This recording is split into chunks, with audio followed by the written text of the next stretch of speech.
karena kondisinya tertutup semak belukar ya.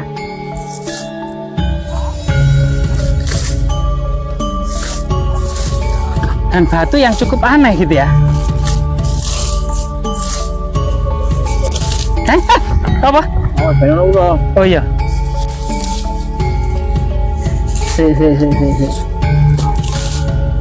Untuk menunjukkan bahwasanya di sini itu ada semacam, nah ini salah satu kemudian yang kita temukan.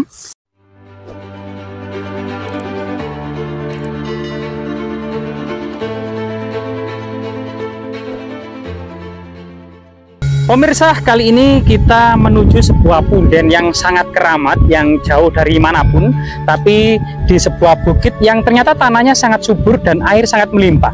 Diduga keberadaan air irigasi dan tanah pertanian ini sudah ada sejak masa prasejarah maupun masa peradaban kuno Hindu-Buddha, sehingga kemudian hal-hal yang mengenai arti pemujaan, kesuburan, atau mungkin juga lambang semacam persajian ya kepada Dewi Sri, yaitu padi. Jadi Dewi Sri pada masa prasejarah juga disebut padi. Padi nama lainnya adalah Dewi Sri. Dan ini sangat erat kaitannya dengan perkembangan ya, perkembangan orang-orang Jawa, masyarakat Jawa yang memang tumbuh dan berkembang seiring dengan tumbuhnya padi.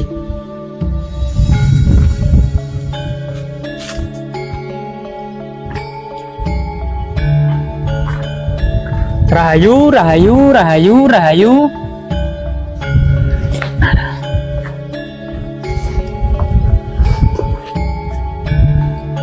Rahayu, rahayu, rahayu.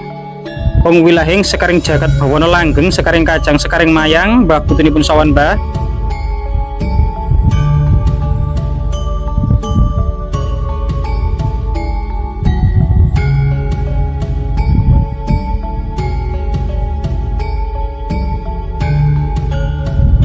Jadi pemirsa, di lokasi ini ya, yang punden yang sangat bersahaja ini ya, jadi terbuat dari pilar-pilar kayu yang sangat tua. Diduga memang ini pilar kayu kuno, mungkin atapnya genteng saja yang kemudian dirubah atau diganti, namun di bawahnya ini ada semacam jejak-jejak peradaban kuno ya, jejak-jejak magis dan jejak-jejak sakral, mirip seperti balok batu candi dari batu andesit, namun ternyata bentuknya itu bagian atas lebih pendek daripada bagian bawah, sehingga bentuknya ini seperti kemudian piramid yang dipotong, sama dengan ini ya, yang diduga kedua ini merupakan kaki dari bagian meja ini ya.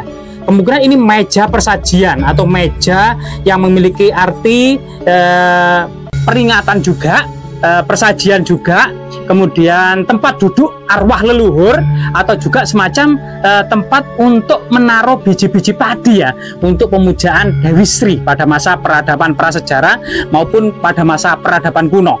Namun saat ini entah sebab apa gitu ya, keduanya ini kemudian itu diletakkan pada posisi yang berbeda, kemungkinan agar kemudian tidak pecah gitu ya, atau tidak dibuat duduk anak-anak, atau mungkin agar dibawa karena memang posisinya dan kondisinya ini sangat tipis, memungkinkan itu kalau ditaruh di tanah, itu kalau kejatuhan pohon atau tertimpa ini tidak mengalami kerusakan yang cukup parah, sehingga kemudian oleh masyarakat ditaruh di bawah. Sampai saat ini terlihat ya, dibungkus kain putih, masih digunakan masyarakat sebagai situs religi. Nah, di sini ternyata ada kotoran tekek ya, kemungkinan ada tekek raksasa di atas sana ya. Nah, itu. Nah, itu ada apa namanya? Sarangnya itu ya, ada sarangnya ya. Loh, itu tekek raksasa. Kelihatan itu. Nah, mungkin kamera dari sini akan terlihat pelan-pelan ya, pelan-pelan. Nah, itu ada tekek raksasa. Nah, itu ada kakinya dan matanya. Nah, ini, ya, ternyata ini mungkin sosok penunggu atau penjaga dari situs ini ya, yang dijaga sosok tekek raksasa. Dan lokasi ini juga semacam ada struktur yang struktur batu alam yang mengelilingi ya, yang kemungkinan ini adalah struktur kuno yang diduga pada masa lalu juga cungkupnya lebih besar dari ini ya, cungkupnya mungkin di area yang ada di sekitar struktur gitu ya. Jika kita lihat area sekitar yang identik dengan sebuah pertanian yang sangat luas ya, yang serta kemudian berbatu, jadi kita kurang merendah gitu ya, sampai ke tatap benteng. Ini juga ada semacam jejak-jejak artefaktual ya, seperti kemudian banyak sekali tembikar kuno, keramik Tiongkok gitu ya. Nah, jika kita lebih jauh ke area sawah yang sangat luas ini yang saat ini ditanami ketela gitu ya, atau apa, ketela rambat ini, kita akan coba menelisik jejak-jejak artefaktual lainnya. Yang di sana ada batu besar yang sangat mencurigakan ya. Coba kita lihat.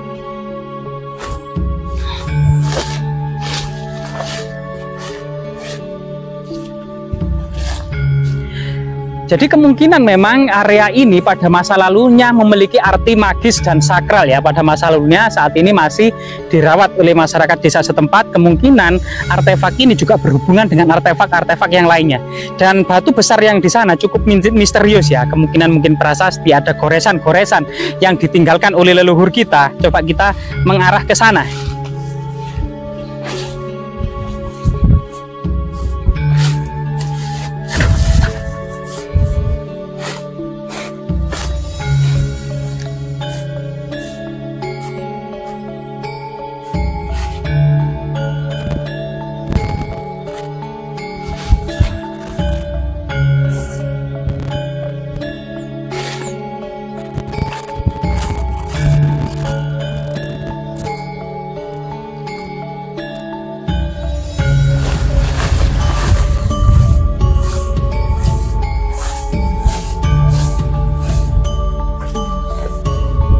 Jadi area sekitar sini memang area yang paling tinggi dari area sekitar, sehingga kemudian kita seakan-akan berada di sebuah puncak dari sebuah bukit yang ternyata di sekitarnya memang sebuah pertanian yang sangat subur ya, sehingga kemudian menghargai pangan di masa lalu dalam sebuah ritus pemujaan gitu ya.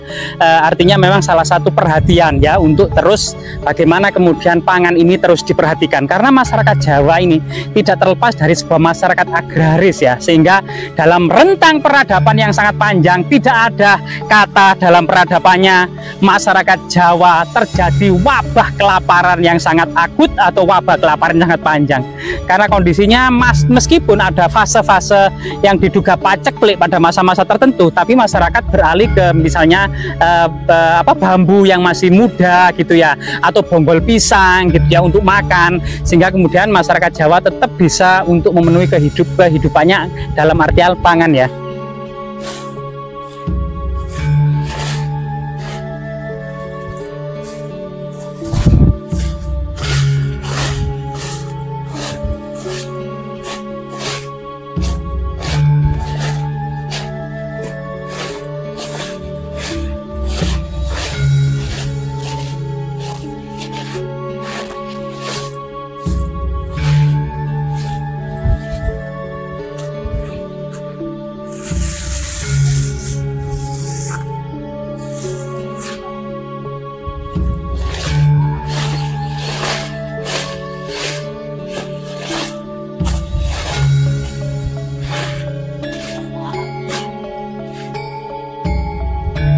Ya, di atas batu besar inilah diduga ada semacam jejak-jejak yang ditinggalkan oleh leluhur kita. Coba kita bersihkan ya.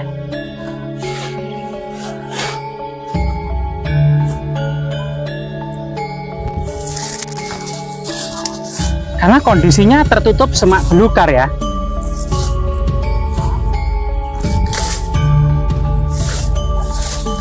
Dan batu yang cukup aneh gitu ya. Apa? Oh iya.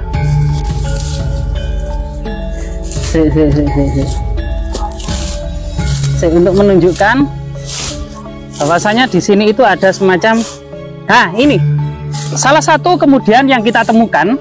Nah, di lokasi ini adalah semacam cekungan ya. Ada cekungan yang ada di sini. Kemungkinan cekungan ini banyak, namun karena kita sesuatu yang tidak inginkan, misalnya banyak ular atau semut ya, semut api ini, kita akhirnya cuma bisa membuka satu saja. Nah, sebenarnya banyak ya, ini juga ada. Nah, jadi ini ada semacam batu dakon pada masa lalu ya, dan ini juga coba kita singkap ke yang lainnya. Kemungkinan banyak, namun tertutup semak belukar, dan kita menemukan yang satunya. Nah, ini juga batu dakon. Nah, jadi ini Ini bukan sesuatu yang dibuat oleh air tetesan-tetesan, karena memang ini sangat simetris, bahkan seperti mata ya, mata raksasa ada dua ya kemungkinan.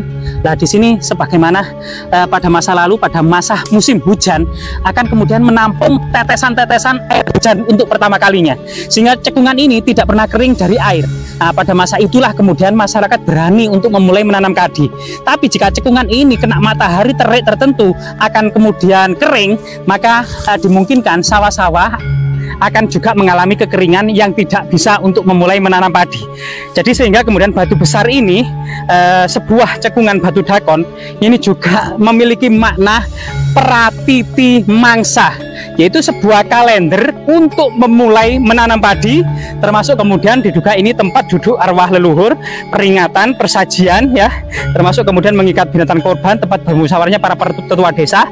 Tapi yang paling kemudian kentara adalah memang batu dakon pada masa lalu adalah untuk praniti mangsa atau pranata mangsa, sebuah kalender kuno untuk memulai menanam padi. Pada masa lalu tidak hanya menanam padi sebagai sebuah rutinitas, sebuah teknis, sebuah strategi saja dalam kemudian memulai menanam padi, tetapi pada masa lalu selalu dikaitkan dengan hal-hal magis dan sakral sebelum memulai menanam padi. Masyarakat biasanya kemudian membuat sesaji atau membuat tumpeng gitu ya, dimakan bersama-sama sebelum memulai menanam padi atau memanen padi. Ini salah satu kearifan lokal, the local genius dalam memanusiakan manusia. Semoga berbagai macam hal dalam memanusiakan manusia ini terus kemudian menjadi ya edukasi, inspirasi dan motivasi bagi kita semua. Semoga bermanfaat.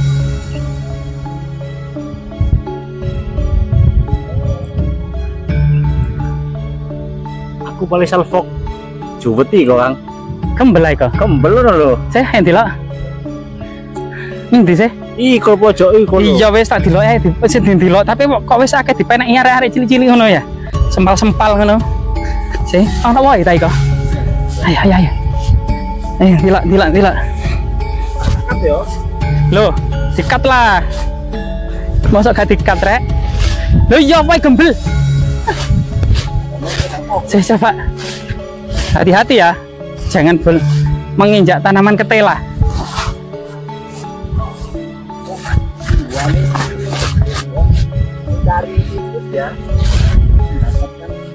Oh, kayak juwet kerikil bro. Legi tapi cilik-cilik. Loh, nasi nggak barang. Loh iya rek. Wis barat asik iki, juwete tanten no sak piring.